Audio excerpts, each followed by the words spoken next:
So Eric Bledsoe heading to the Bucks, fellas. Stephen A., how much better does he make Milwaukee? I think he makes them better. He's a very good on-ball defender. He can put points up on the board. He's hardcore. He's tenacious. He goes after it.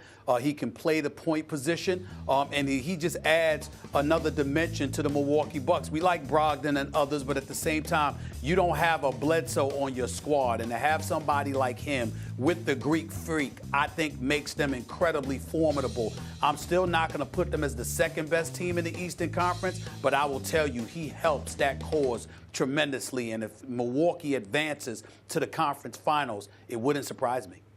I've always actually thought Bledsoe's an elite talent. You know, he doesn't have elite size, obviously, but he's an elite fit talent. And you see other ballers in the NBA identify him as a real baller, and it's obvious he's eye-popping for the reasons that Stephen A. mentioned. You know, those are among the reasons.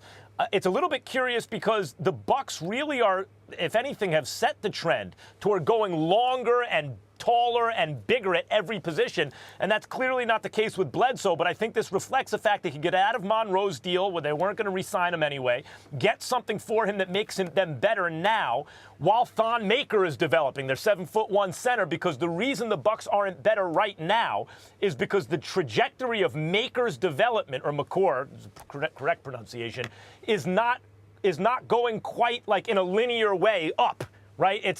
There's some peaks and valleys. And because he hasn't been very good this year so far, they're not as good as they might otherwise be. So Bledsoe helps them at least in the short term, while they can see, in fact, are they going with this kind of bigger, longer, better kind of team that they've constructed, and that depends on Maker's development. In the interim, Bledsoe makes them a better team. Yep, posting career highs in points and assists last season.